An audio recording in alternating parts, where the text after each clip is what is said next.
You are looking at Julian's pronunciation guide, where we look at how to pronounce better some of the most mispronounced words in the world, like this other curious word. But how do you say what you're looking for today?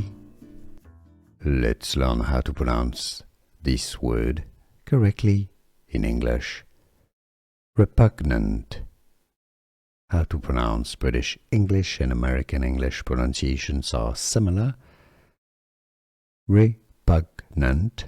You can either say repugnant or repugnant. So it's normally with a re sound at the beginning, but some may say it with a r sound, a schwa.